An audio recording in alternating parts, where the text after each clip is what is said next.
बिस्मिल्लाहिर्रहमानिर्रहीम।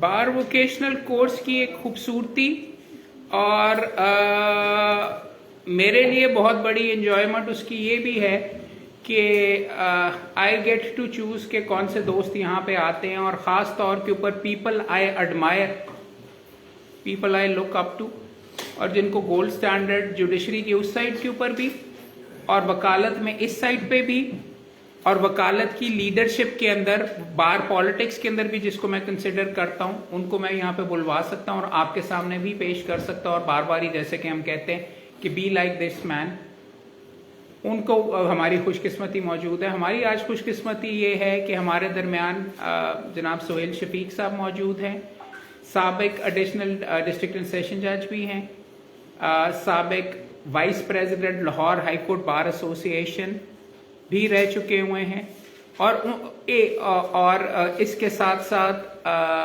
सबसे बड़ा तुर्रा इम्तियाज उनका ये है कि the highest level of competence और प्रोफेशनलिज्म अगर मैंने प्रोफेशन में देखा है, he is one of the few जिनको सोहेल के आई कैन क्लियरली से कि बी लाइक सोहेल शफीक साहब, बिकॉज इनको मैंने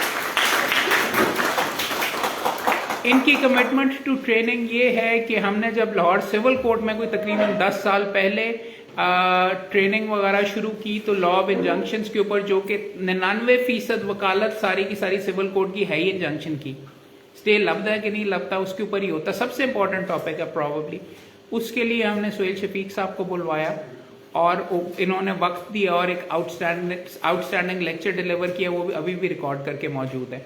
तो जिस आदमी को सबसे इंपॉर्टेंट टॉपिक के ऊपर, और इनका तो इम्तियाज ये है कि जुडिशरी की दूसरी साइड से भी देखा हुआ, so they can he can also give you an insight on the in the mind of the जज कि कहाँ पे स्टे बनता है, कहाँ पे नहीं मिलता, वहां पे भी इन्होंने लेक्चर दिया। उसके बाद पिछली मरतबा जब बार वोकेशनल कोर्स भी किया, तो सोहेल शफीक साहब को वंस अगेन हमने ये कहा इस दफा फैमिली लॉ के ऊपर, जो कि एक न्यू यंगस्टर के लिए, नए यंगस्टर के लिए, रेंट लॉस का तो भी सुबह लेक्चर हुआ है, one of the essential sources of income as well. For example divorce होनी है, किसी ने फौत होना है, इनहेरिटेंस होनी है, आपके हमसाई के अंदर होनी है, तो वहां पे आपकी कमाई का इनिशियली पोटेंशियल वहां पे मौजूद है। उसके अंदर रेलेवेंट कानून क्या है और किस तरीके से ये मामलात लेके आगे चलते हैं, उसके लिए वी थॉट वंस अगेन, पिछली दफा भी आउटस्टैंडिंग लेक्चर डिलीवर किया और आज भी आपके दरमियान मौजूद हैं। Once again his commitment to the profession, और खास तौर पे आपके लिए कमिटमेंट कि अपना वक्त देकर आए हैं और यहाँ पे आपके सामने मौजूद हैं। Bar vocational course is very honoured to have between us Sohail Shafique साहब। Sir please welcome sir. Thank you.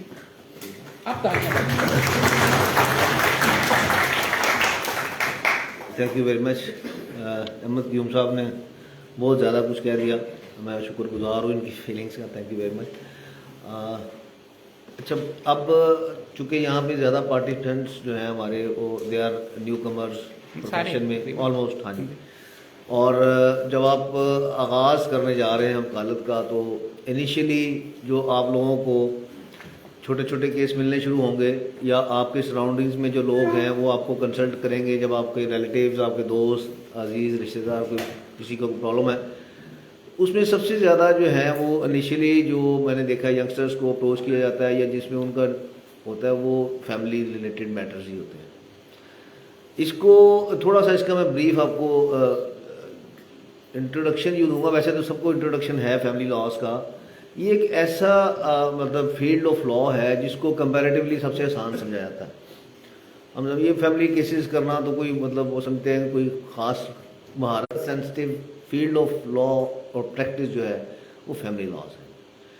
Murder cases से ज़्यादा मैं इनको इम्पॉर्टेंट समझता हूँ कि इवन जो आपके क्रिमिनल केसेस हैं उसके अंदर तो शायद इसी एक इंडिविजुअल की लाइफ और लिबर्टी एट स्टेक हो सकती है, लेकिन फैमिली लॉज के अंदर जनरेशन्स के ऊपर इसके इफ़ेक्ट होते हैं, नस्लों के ऊपर स्पेशली। अब ये, और इट इज़ वेरी अलार्मिंग कि वेस्ट में तो फैमिली का कंसेप्ट ख़त्म हो चुका और हम बड़ी तेज़ी के साथ उस तरफ जा रहे हैं अपने फैमिली सिस्टम को ब्रेकअप करने की तरफ।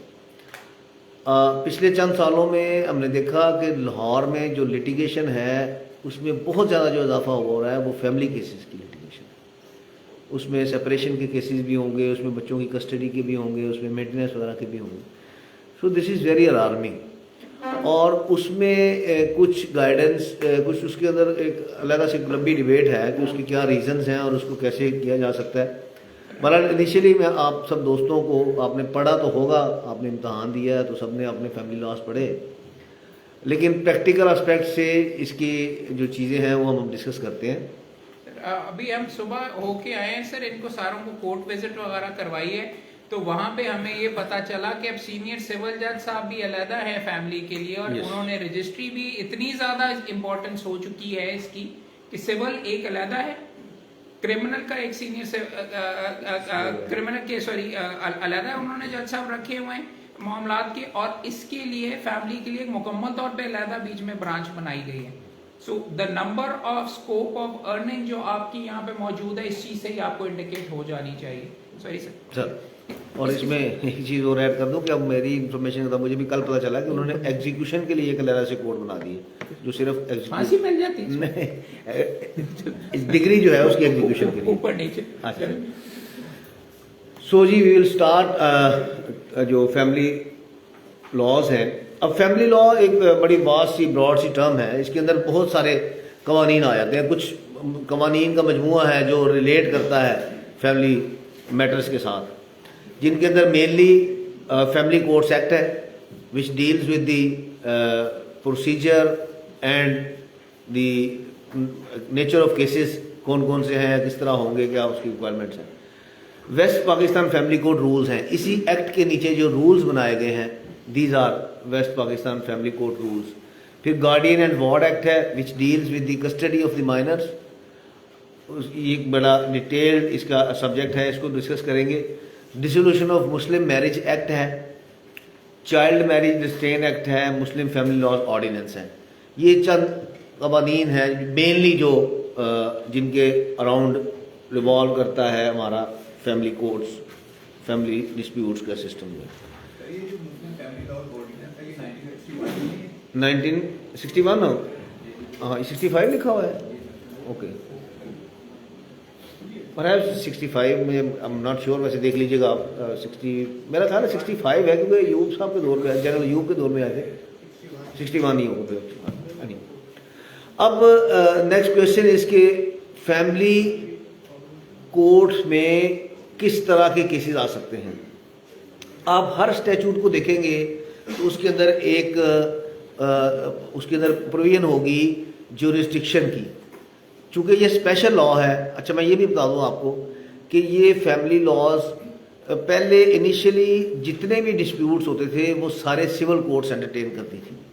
इवन आपकी बैंकिंग कोर्ट जो बाद में बनी है, बैंकिंग लॉज, सर्विस लॉज, ये सारे के सारे केसेस को डील करती थी civil court, because the civil court is the court of ultimate jurisdiction.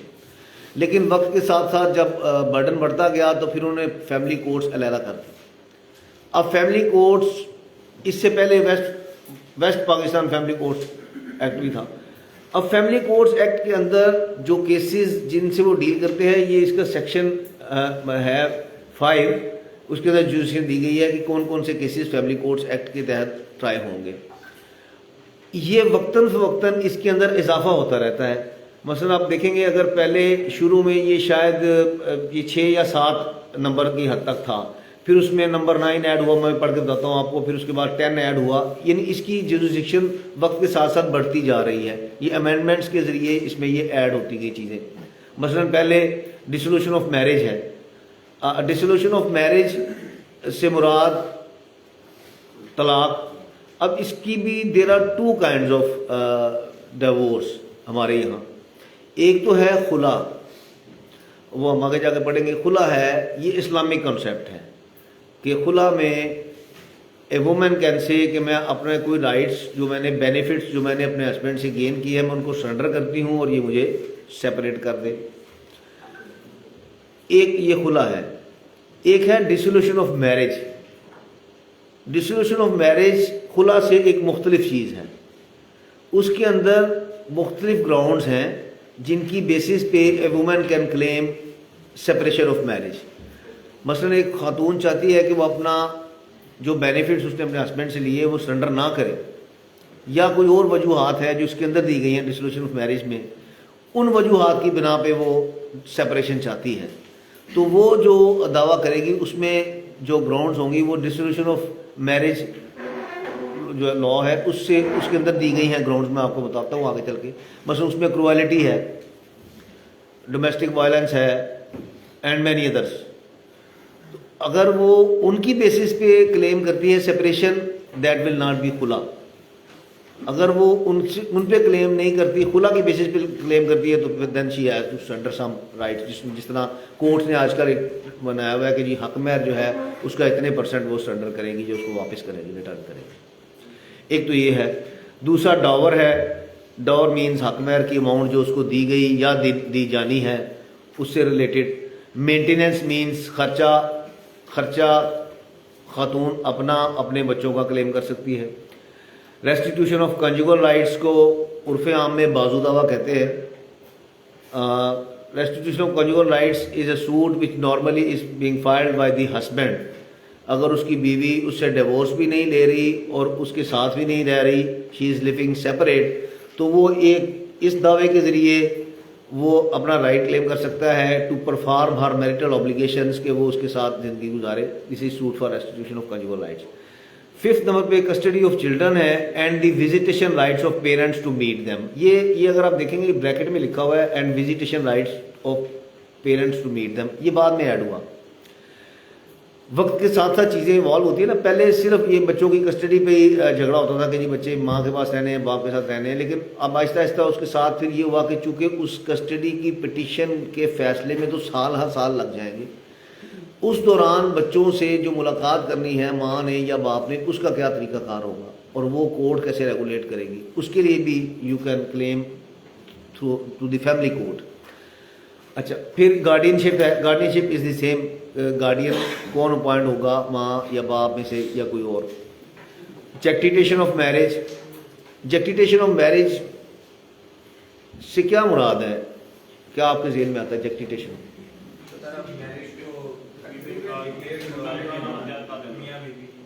मियाँ बीवी हैं,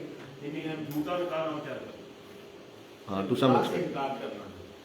जैक्टिटेशन ऑफ मैरिज है, इसको उर्दू में कहते हैं तकजीब निकाह, यानी ये निकाह हुआ ही नहीं, यानी हमारी कोई ऐसा कॉन्ट्रैक्ट नहीं है मियाँ बीवी का दरमियान, या ऐसा कोई निकाह नहीं हुआ, उसको जैक्टिटेशन ऑफ मैरिज कहते हैं। मसलन ये नॉर्मली बहुत होता है केसेस में कि वुमन क्लेम्स कि ये मेरा हस्बैंड है, इसने मेरे से शादी की थी, उसकी सर्टेन रीजन हो सकती है, या खामन की तरफ से कि ये मेरी बीवी है, वो क्लेम करता है, तो any one of them can file a suit for jactitation of marriage कि ये हमारा कोई ऐसा निकाह नहीं हुआ और ये जो निकाह क्लेम किया जा रहा है दिस इज रॉन्ग, इसको जैक्टिटेशन ऑफ मैरिज का। नेक्स्ट है जी the personal property and belongings of a wife and child living with his mother. Personal belongings of a wife and child. अब ये देखिए, ऊपर हमारे देखा, ऊपर जो पहली जो कैटेगरीज थी उसके अंदर तलाक भी आ गई, उसके अंदर हक महर भी आ गया, उसके अंदर मेंटेनेंस भी आ गया, खर्चा नान नफका भी आ गया, ये सारी चीज़ें आ गई। लेकिन फिर बाद में एहसास हुआ कि मसलन एक खामन ने अपनी बीवी को निकाल दिया घर से और उसके तमाम डॉक्यूमेंट्स उसने अपने पास रख लिए, जिसके अंदर उसकी डिग्रियां भी हैं, उसकी पासपोर्ट भी है, उसकी और कोई चीज़ें उसने रख ली हैं जो सामान जहेज में तो नहीं आती। गोल्ड तो चले एक तरह से सामान जेज में आ जाता है, या अगर नहीं भी उसके बाद भी है, उसको किसी ने गिफ्ट दिया, तो वो सारी चीज़ें इस कैटेगरी में आती हैं जिनको वो क्लेम कर सकती है। फिर any other matter arising out of the निकाहनामा।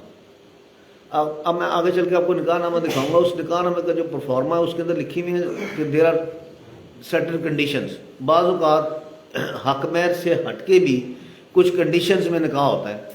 मसलन कोई प्रॉपर्टी हस्बैंड जो है वो अपनी बीवी को देने का वादा करता है, या कोई कैश या एनीथिंग, या कुछ कंडीशंस, और वो ये एक बड़ा सा डिबेट रही कि क्या वो हक महर में आएंगी या वो सेपरेट हैं, क्योंकि हक महर का कॉलम अलग है और उन कंडीशंस का कॉलम अलग है। लेकिन और फिर ये बड़ा सा ये भी डिस्प्यूट रहा कि हक महर क्लेम करने के लिए तो फैमिली कोर्ट में जाएंगे, लेकिन जो बाकी कंडीशंस हैं उनको क्लेम करने के लिए कहाँ जाएंगे, तो पहले ये व्यू था कि उनको क्लेम करने के लिए आप सिविल कोर्ट में जाएंगे। मसलन निकाहनामा में हकमहर लिखा हुआ है 5,000 और वो कहता है जी मैंने निकाह के वक्त दे दिया, बीवी भी कहती है कि निकाह के वक्त मुझे हकमहर मिल गया, लेकिन उसके अंदर जो कुछ कंडीशन ये भी थी कि ये मुझे एक फलां घर है ये मेरे नाम ट्रांसफ़र करेगा, अब वो नहीं उसने किया। सो एक अरसा ये डिबेट रही कि इसकी जुरिस्डिक्शन उस घर को लिए जो औरत दावा करेगी क्या वो फैमिली कोर्ट में होगा या वो सिविल कोर्ट में होगा, क्योंकि वो हकमहर नहीं सिविल कोर्ट में अब नहीं होगा, पहले वो सिविल कोर्ट में ही जाते थे। अब आप देखें ना, ये अमेंडमेंट्स के बाद ये चीज़ें आई ना, अब देखिए उन्होंने लिख दिया है इसकी जुरिस्डिक्शन के अंदर कि any other matter arising out of the nikahnama, अगर निकाहनामा में लिखा हुआ है तो फिर फैमिली कोर्ट में ही जाएगा, राइट। और ऊपर अगर आप देखें तो सेक्शन 5 जो है ना, इसकी मैं आगे वर्डिंग पढ़ता हूँ, वो कहते हैं ये फैमिली कस्टडी ऑफ माइनर्स भी नज़र आ रहा है और गार्डियनशिप भी नज़र आ रहा है। ये यहाँ लाहौर में गार्डियन कोर्ट्स अलहदा से हैं और गार्डियन एंड वार्ड्स एक्ट भी है। गार्डियन एंड वार्ड एक्ट उस प्रोसीजर को रेगुलेट करता है जो गार्डियनशिप के लिए होगा, लेकिन ये सेक्शन 5 ये कहता है फैमिली कोर्ट में है। इन अदर वर्ड्स सेक्शन 5 के तहत ये सारे केसेस, गार्डियनशिप के केसेस भी एक्चुअली फैमिली कोर्ट नहीं सुन रहे, और गार्डियन कोर्ट जो है वो भी फैमिली कोर्ट ही। लाहौर में अलहदा से हैं, बाकी जिलों में नहीं है। लाहौर में गार्डियन कोर्ट, क्योंकि पहले ये गार्डियन वाले मैटर्स अलहदा होते थे, अब तो खैर सारे केसेस उनके पास भी जा रहे हैं और फैमिली कोर्ट में भी जा रहे हैं। अदालत तो चले आपने कहा कि वो एक ही है, लेकिन सर प्रोसीजर में कौन सा फॉलो किया जाएगा कि अगर इसमें रिस्ट्रिक्शन है और गार्डियन वार्ड के सेक्शन पर जिसकी पिटीशन है, क्योंकि हमने सर एक दावा दायर किया लेकिन अदालत उसको पिटीशन के तौर पे ट्रीट कर रही है। नहीं, दावा देखें वो उसको एक होता है कि किसी सब्जेक्ट को कौन सा लॉ डील करता है, वो डील तो गार्डियन एंड वार्ड एक्ट के तहत ही होना है, right. Guardian and ward act के तहत ही आपने पिटीशन फाइल करनी है, और आगे उसका जो प्रोसीजर है वो फैमिली कोर्ट्स एक्ट वाला है। फैमिली कोर्ट्स एक्ट में जो प्रोसीजर और रूल्स के अंदर जो प्रोसीजर दिया गया है, प्रोसीजर वही फॉलो होगा। एक होता है procedural law, right. So guardian and ward act is not a procedural law, उसके अंदर प्रोसीजर नहीं है। उसके अंदर तो वो ये है कि आपने किस आप गार्डियनशिप के लिए जा रहे हैं, विजिटेशन के लिए जा रहे हैं, पर्सन ऑफ प्रॉपर्टी के लिए जा रहे हैं, guardian as a guardian for property point होना चाह रहे हैं, या पर्सन के लिए, वो चीज़ें हैं। लेकिन प्रोसीजर जो फॉलो होगा वो फैमिली कोर्ट्स एक्ट के तहत ही होगा।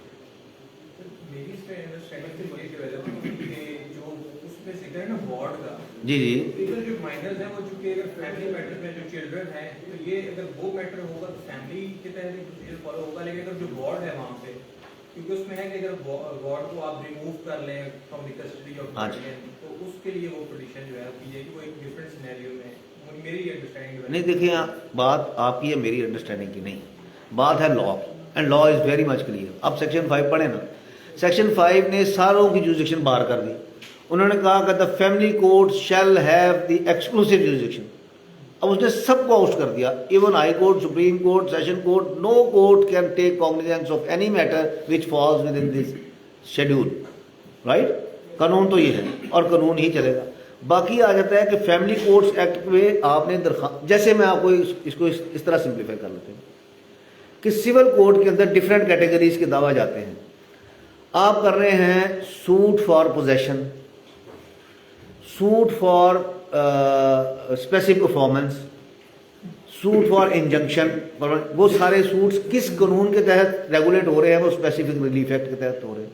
जहाँ आप रहे हैं सिविल कोर्ट में, प्रोसीजर सिविल कोर्ट का फॉलो होगा। अब आप दावा कर रहे हैं सूट फॉर प्रियम्पशन, उसका लाया लायदा है।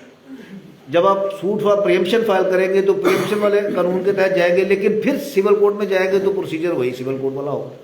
किसी और कानून के तहत दावा दायर करेंगे, जाएंगे सिविल कोर्ट, तो प्रोसीजर सिविल कोर्ट वाला फॉलो होगा, right. So guardian and ward act के तहत आपकी पिटीशन तो जरूर गार्डियन एंड वार्ड एक्ट के तहत है कि सेक्शन 7 की है या सेक्शन 25 की है, लेकिन उसमें कोर्ट कौन सी होगी और कोर्ट का प्रोसीजर क्या होगा, वो फैमिली कोर्ट एक्ट और रूल्स। क्लियर। अच्छा, अब सिमिलरली यहाँ पे इसका एक पार्ट 2 भी है जिस पे बहुत कम गौर किया जाता है और इस पे नहीं देख, ये है it relates to criminal matters. Family court को सेम टाइम पे मजिस्ट्रेट के इख्तियारात भी हासिल हैं और वो क्रिमिनल कोड भी है, थोड़े से सर्टन पोर्शन है लॉ का, उसके अंदर वो इन्होंने ऑफेंसेस दिए हुए हैं कि offences and aid and abetment thereof under section 337A1 F1 341 342 and this of PPC। ये वो ऑफेंसेस हैं नॉर्मली जो डोमेस्टिक वायलेंस से रिलेट करते हैं। ऐसे मैटर्स क्रिमिनल कोर्ट में ट्रायल नहीं होगा। यहाँ फर्क आ गया ना कि नॉर्मली अगर 337F1 की FIR होती है तो आपने जाना है मजिस्ट्रेट के पास, लेकिन इस सेक्शन ने एक्सक्लूड कर दिया कि अगर वो झगड़ा जो हुआ वो फैमिली मैटर है, एक तो है ना कि आप कोई दोस्त लड़ पड़े कोई और, वो तो क्रिमिनल मैटर है, एक है करेगी, लेकिन ट्रायल को प्रोसीजर क्या होगा जो क्रिमिनल कोर्ट्स का होता है, CRPC फॉलो करेगी, जुरिस्डिक्शन फैमिली कोर्ट की होगी, ठीक है। हाँ भाई अगर एक खातून नहीं हस्बैंड नहीं कर सकता,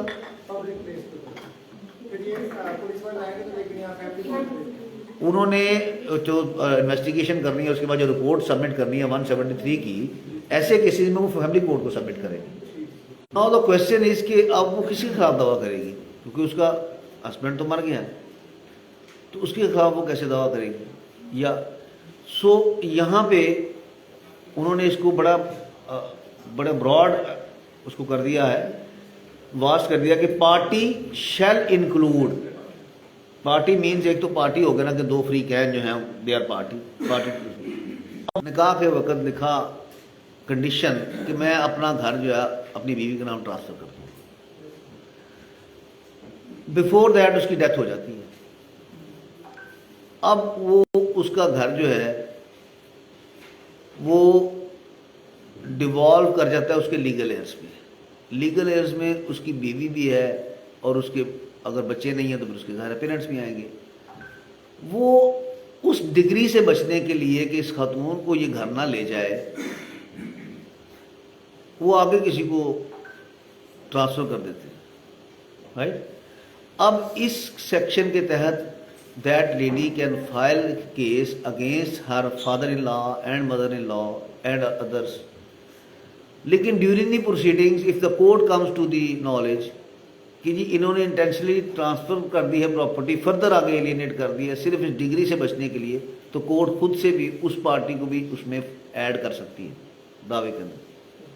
प्लेंटिफ भी कर सकता है, कोर्ट भी कर सकता है, ठीक है। इसको इतना वास्ट कर दिया गया है डेफिनेशन को, ताकि ये सिर्फ कन्फाइन ना रहे मियाँ बीवी के दरमियान किसी के भी। अब नॉर्मली ये होता है कि आपने देखा होगा कि मोस्टली केसेस फैमिली मैटर्स खवातीन की तरफ से ही फाइल होते हैं, प्लेंटिफ खवातीन ही होते हैं। और मासवाए एक suit for restitution of conjugal rights के, जिसमें हस्बैंड की तरफ से क्लेम होता है कि she is not performing her marital obligation. लेकिन इसके अंदर अगर आप पढ़ेंगे डेफिनेशन तो उसके अंदर कोई जरूर कानून में ऐसा नहीं लिखा कि wife will file a suit या women will file a suit. इसमें एनी पर्सन है, एनी पार्टी है। तो समटाइम्स ऐसा भी हो सकता है कि हस्बैंड की तरफ से भी दावा दायर किया जा सकता है। ये एक जजमेंट मैं आपको आगे दिखाऊंगा। ये इसकी साइटेशन है उज़ैर आज़म वर्सेस जज family court. It's very interesting proposition. और ये ऑनरेबल जस्टिस एक्स जज जस्टिस शान गुल साहब की है authored judgment. It's very beautiful judgments को ज़रूर पढ़िएगा। ये लाहौर हाई कोर्ट की वेबसाइट के ऊपर मौजूद है। अब इसके अंदर ये हुआ, नॉर्मली क्या होता है कि ख़वातीन जो हैं कुछ एग्जेजरेट भी करती हैं चीज़ों को। हमें आदत है, मसलन एक खातून अगर अपना घर छोड़ के चली गई है या उसके हस्बैंड ने उसको आउट कर दिया, उसका जो सामान जहेज पड़ा है, अगर उसकी मालियत 10 लाख है तो वो उसको बढ़ा चढ़ा के दावा दायर कर देगी 20-25 लाख का। और समटाइम्स ऐसा भी देखा गया कि ख़वातीन जानबूझ के अपना, so in this case that husband filed a suit for return of dowry articles. उसने अपनी बीवी के खिलाफ दावा दायर कर दिया कि जी अपना सामान उठा ले जाए सामान अपना। अब चूंकि हम लकीर के फ़कीर हैं तो वो फैमिली कोर्ट ने कहा कि जी आप किधर आ गए हैं, वो खतून आए सामान लेने, आप क्यों आ गए? उन्होंने उसके वो प्लेंट रिजेक्ट कर दी। तो he assailed that order in writ petition before the honourable Lahore high court. तो उस पर ये जजमेंट है और इसमें सारा उन्होंने ट्रैश करा। उन्होंने यही लिखा कि इसमें कहीं ये नहीं है कानून में कि सिर्फ खातून दावा कर सकते हैं, mail can also file suit. वो हस्बैंड है उसने ठीक दावा दायर किया, फोरम सही है, बाकी इसका ट्रायल जो होगा वो तो ट्रायल के बाद इसका जो भी फेट डिसाइड होगा, but the forum is right. So any person can approach the family court. हाँ मेल उजैर whether suit can be filed through, sorry ये तो उधर आ गया। हाँ, whether a male can also file a family suit except suit for resident. वो तो मैंने आपको पहले बताया ना कि सूट फॉर कंजुगल राइट्स तो करता ही खावन है ना नॉर्मली, बाजू दावा जिसको कहते हैं। औरत भी कर सकती है, उसमें अंदर तखसीस तो नहीं है। नॉर्मली मैंने आपको बताया कि जैसे मेंटेनेंस का दावा या बच्चों की कस्टडी का या तो वो तो नॉर्मली वही करती है खवातीन, but exceptions are always there. अब आगे है कि whether a suit can be filed through an attorney. ये भी आपको काफ़ी सारे लोग पूछेंगे आपसे अगर आप दावा दायर करना चाहते हैं, और स्पेशली आजकल तो ये बहुत है कि any one of the party is abroad. ख़ास तौर पे जो खातून डिवोर्स लेना चाहती है या बाकी कोई केस फाइल करना चाहती है मेंटेनेंस का या बच्चों की कस्टडी का या कुछ ऐसा, और वो बाहर है मुल्क से, तो it is difficult for her कि वो उसके लिए आना और फिर उसको पूरा ट्रायल को अटेंड करना। वो ट्रायल यहाँ इट टेक्स टाइम, कई महीनों लग सकते हैं, साल भी लग सकता है। तो उसके लिए फिर लॉ में एक और आसानी ये है कि वहाँ पे ज़रूरी नहीं कि आप पर्सनली ये दावा दायर करें, it can be filed through an attorney. Even the suit for dissolution of marriage, खुला, वो भी थ्रू अटॉर्नी फाइल हो सकता है। ये अक्सर ये सवाल पूछा जाएगा आपसे कि जी वो खातून जो तलाक लेना चाहती है वो तो नहीं आ सकती या वो बाहर है। नहीं, देखें बात सुने, नॉर्मली जो चीज़ें होती हैं 99% सबको पता होती हैं। मिसाल के तौर पर अगर मेंटेनेंस का दावा है तो उसके अंदर कंसिडरेशन तो यही है कि इसकी इनकम क्या है, बच्चों को क्यों नहीं दे रहा, कब मारपीट के घर से निकाला, ये तो ये आपकी बात दुरुस्त है। जी लॉयर भी अटॉर्नी हो सकता है, लेकिन स्पेशल अटॉर्नी होगा। एक तो वकालतनामा में अगर बाहर है तो ज़ाहिर एम्बेसी के थ्रू है। और दूसरी बात ये मैं आपको बताऊँ, सॉरी मैं आपका सवाल का जवाब दे दूँ कि जो अटॉर्नी, आपकी बात दुरुस्त है, वो बाय फोर्स भी लिया जा सकता है। अब ये एक सेटिस्फेक्शन ऑफ द कोर्ट है, कोर्ट समझती है कि अटॉर्नी इसका दुरुस्त है, वैलिड है, तो वो उसको करे, वरना फिर खुद को औरत को आगे बताना पड़ेगा कि ये अटॉर्नी जो है ये मुझे बाय फोर्स ले सकता है ना। मैंने आपको बताया कि अटॉर्नी कर सकता है। देखिए ना, अब आप एक बड़ी यूनिक सी आप जेहन में उठा के बैठ गए हैं कि जी ऐसा भी ऐसा हो सकता है। अब आप ये देखें ना, आप फैमिली कोर्ट छोड़ें, होता है, मैं कहता हूँ फैमिली केसेस को हम छोड़ें, क्या अटॉर्नी के ज़रिए दावा हो सकता है और क्या अटॉर्नी एज ए विटनेस पेश हो सकते हैं। तो इसमें कोर्ट ने यही होल्ड किया कि बिल्कुल फैमिली मैटर्स में थ्रू अटॉर्नी दावा भी दायर हो सकता है। और deals with this jurisdiction, section 6 ये कहता है कि the court which shall have the jurisdiction to try a suit will be that within the local limits of which the cause of action wholly or in part has arisen where the parties reside or last resided. किसी जगह भी दावा दायर कर सकती है, किसी station पे भी जाके, किसी भी जगह पूरे पाकिस्तान में कहीं भी दावा दायर कर सकती है, जबकि ऐसा नहीं है। ये कंसेप्ट गलत है। आप सेक्शन 6 का पहले 2 पार्ट पढ़ें तो वो कन्फाइन कर रहे हैं उस एक के पास फैसलाबाद चली जाती है, वहाँ भी दायर कर सकती है, वो अपने किसी और रिश्तेदार के पास गुजरावाला चला जाती है, वहाँ भी कर सकती है, वो किसी पाकिस्तान किसी शहर में जाकर दावा दायर कर सकती है। लेकिन मैं जैसे पहले कहा कि इसके अंदर एक कंडीशन है, उस कंडीशन को हम अक्सर इग्नोर करें, जहाँ उसको कॉज ऑफ एक्शन पैदा हुई थी या जहाँ वो रह रहे थे उस शहर में। सिमिलरली अगर सिर्फ बच्चों की कस्टडी का केस है, वो डिसोल्यूशन ऑफ मैरिज नहीं मांग रही, वो डावर नहीं मांग रही, दवा बस मेंटेनेंस, सिर्फ मेंटेनेंस क्लेम कर रही है, या सिर्फ डावरी आर्टिकल्स का क्लेम कर रही है, या सिर्फ बच्चों की कस्टडी का दावा कर रही है, तो फिर उसको इस प्रोवाइजो के तहत ये लिबर्टी हासिल नहीं है कि वो अपनी चॉइस से जहाँ मर्जी कर ले। क्लियर? वैसे यहाँ पे एक रिसेंट मैंने जजमेंट पढ़ी है, वो क्योंकि एक्ट में शायद 10th सेक्शन में है कि नया वो एक तलाक का और एक अकाक का तीसरी कैटेगरी निकाल दी उन्होंने। सर जस्ट टू कंफर्म, आपने ये कहा है कि अगर डाइसोल्यूशन ऑफ मैरिज के साथ बाकी क्लेम भी होंगे तो वो वाला सूट आपका ऑर्डिनरी रेजिडेंट कहाँ कहीं भी कर सकते, तो बाहर तो एज सच नहीं रहा, अगर हाँ बाहर नहीं रहा, ठीक है, अगर आप अलग अलग करोगे तो फिर बाहर है। यस इकट्ठे कर सकते यस कटेगा, यही चीज। Now, Section 7 also provides that a plaint for dissolution of marriage may contain all claims. ये जो मैंने पहले दिन ही बताया कि ये दावा तो डिग्री हो रही होना। सिमिलरली माइनर्स की मेंटेनेंस जो है ये भी ऑब्वियसली डिग्री होना ही होना होता है, राइट? और बहुत सारी चीज़ें।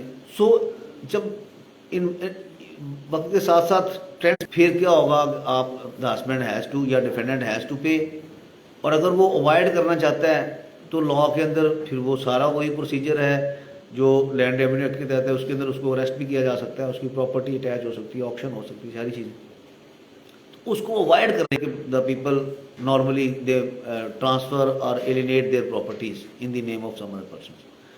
उसको रोकने के लिए फिर फैमिली कोर्ट्स में अमेंडमेंट के तहत ये प्रोविज़न शामिल कर दी गई कि अगर किया है कि प्रॉपर्टी को भी प्रिजर्व करना आपकी ऑब्लिगेशन है, निरी डिग्री हासिल करना जो कि इम्प्लीमेंट नहीं हो सकती, it is not your, that's not your principal job. So ये भी आपने, इसके ऊपर भी आपने खेलना है। और अगर आप एसेट्स रिवर्स कर केसेस में चूँकि ये फैमिली और बच्चों की और ख़वातीन लोगों के राइट्स होते हैं, इसलिए इसमें कोर्ट फीस बिल्कुल मिनिमम जो है वो रखी गई है, that is 15 rupees and it is. अब इसके अंदर तो एक बड़ी इंपॉर्टेंट चीज़ जो है वो जो नॉर्मली जो केसेस हैं उसके अंदर आप देखते हैं कि आप दावा जो है ड्राफ्ट करके या उसको फाइल करते हैं, उसके साथ गवाहान की पूरी स्टेटमेंट और जो उनकी एविडेंस है वो आप नहीं लगाते। लेकिन फैमिली कोर्ट के अंदर अब ये मैंडेटरी कर दिया गया है, names and address of the witnesses and brief summary of the facts to which they would depose. अब ब्रीफ समरी ऑफ फैक्ट्स वही है जो उन्होंने गवाही देनी है आगे, जो उनकी शहादत है, जो उनका आपने बयान करवाना है। जिस तरह बाकी गवाहान का जो आप बयान करवाते हैं कोर्ट में, ये वही उनका बयान है जिसको एफिडेविट की शक्ल में आपने प्लेंट के साथ लगाना है। अगर आप पहले देखेंगे तो पहली लाइन में लिखा हुआ है द प्लेंट शेल। शेल का मतलब लाजमी है, मैंडेटरी हो गया आपको। द प्लेंट्स हैं उतनी उसकी कॉपीज भी साथ लगानी है। क्या फैमिली केसेस में डिफेंडेंट एक से ज़्यादा भी हो सकते हैं? कैसे? हाँ, दैट केस हो सकते हैं। अच्छा, अब आज दिस वाज द रिक्वायरमेंट क्या है प्लेंट की, ये हमने देखी। अब सिमिलरली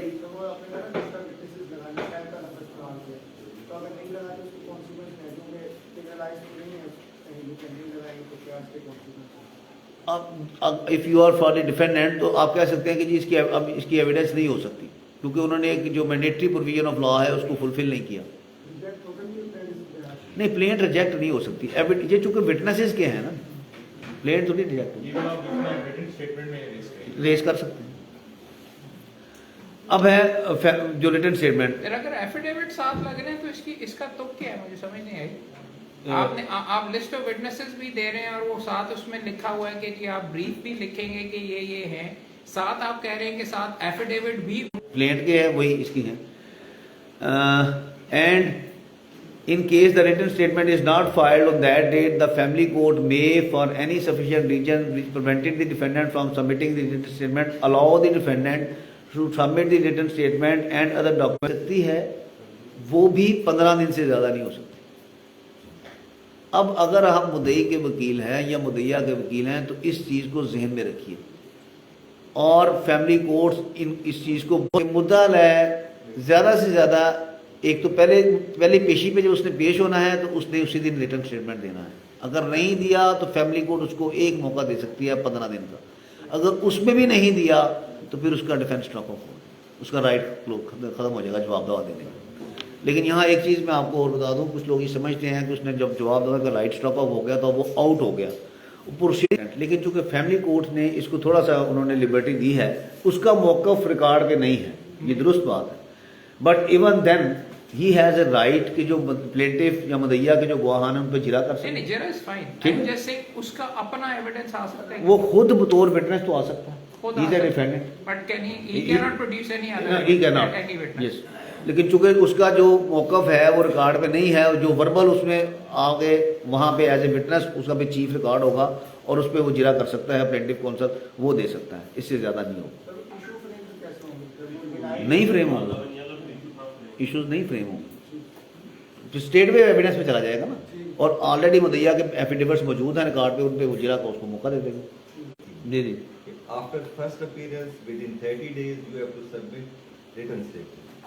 एक जो अभी दूसरी बात सर हम कर रहे थे ना, मैं टाइम तो नहीं दे बोलूँगा, लेकिन ये कि जब आपको you been precluded to defend your suit और केस, तो फिर आपके पास एक आमली ऑप्शन बचता है सर, वो आप you have to put your documents through cross examination to the witness of the plaintiff. ये मेरा ये जी बिल्कुल ठीक है, ऐसे ही। सही अच्छा डिफेंस राइट क्लोज होने के बाद कोर्ट अलाउ कर सकते हैं क्या चीज़? राइट। हाँ अच्छा, रेमेडी की बात आप करते हैं तो आगे चल के मैं आपको दिखाऊंगा कि फैमिली कोर्ट्स ने कदगन लगा दी, ये जो राइट क्लोज करना है इट्स एन इंटरम ऑर्डर, ये फाइनल डिसीजन तो नहीं है, इंटरम ऑर्डर्स को कदगन लगा दी उन्होंने कि इसके खिलाफ ना रिवीजन हो सकती है ना अपील हो सकती है, और उसकी वजह ये थी कि जो लोग प्रोलॉन्ग करना चाहते थे वो इस तरह के छोटे छोटे आर्डर्स को लेकर ऊपर चले आते थे और नीचे ट्रायल रुक जाता था। चूँकि फैमिली कोर्ट्स प्रोसीजर को सिंपल और आसान और मतलब करना चाहते थे कि शॉर्टेस्ट पॉसिबल टाइम में डिसाइड हो, इसलिए लॉ ने इसके अंदर ये स्पेशल लॉ के अंदर ये कदगन लगा दी कि इस पर ना अपील होगी ना रिवीजन होगी। सो अब कुछ लोग तो रेट में चले जाते हैं उसके अगेंस्ट अगर रेट एंटरटेन हो जाए, लेकिन इवन देन ये मेरी ओपिनियन है और बहुत सारी जजमेंट्स इस पे मौजूद हैं कि फैमिली कोर्ट को एक्चुअली जो हमारी सुपीरियर कोर्ट्स हैं उन्होंने हर किस्म की हदूदों को यूथ से आज़ाद कर दिया। जजमेंट्स ये कहती हैं कि family court for the sake of justice कुछ भी कर सकती है, वो कोई भी प्रोसीजर अडॉप्ट कर सकती है जो इलीगल नहीं है और वो समझे कि ये ज़रूरी है। अब उस टेक्नोलॉजी के तहत हम रिव्यू कह लें, नज़र सानी कह लें, इस तरह की कोई दरख्वास्त दी जा सकती है और कोर्ट उसको एंटरटेन कर सकती है, और वो हमने किए भी हैं ये चीज़ें। अगेंस्ट द लॉ आप अभी खुद कह रहे थे but this is not against the law, नहीं ये अगेंस्ट द लॉ नहीं है। मसलन मिसाल के तौर पर यही आप समझ लें कि रिटन स्टेटमेंट वो 15 दिन नहीं दे सका, 15 दिन के अंदर, और उसका राइट स्टॉक ऑफ हो गया, या कोर्ट ने 15 दिन की भी डेट नहीं दी। हमारे केस में कैसे हुआ था कि उसमें कोर्ट ने पहले दिन ही हमारा राइट स्टॉक ऑफ कर दिया। अब हम उसके खिलाफ अपील नहीं कर सकते थे, ना रिवीजन कर सकते थे। हमने रिट फाइल की तो वो भी उन्होंने एंटरटेन नहीं की। उन्होंने कहा जहां कानून ने अपील और रिवीजन नहीं दी तो रिट में कैसे एंटरटेन करूँ। सो हम रिट में फारो हो गए, हम हर तरफ से ब्लॉक होने के बाद then I made an application, उसको रिव्यू हमने लिखा था, उसको नजर सानी कह ले, उसको हमदर्दाना गौर को कि फैमिली कोर्ट है सर।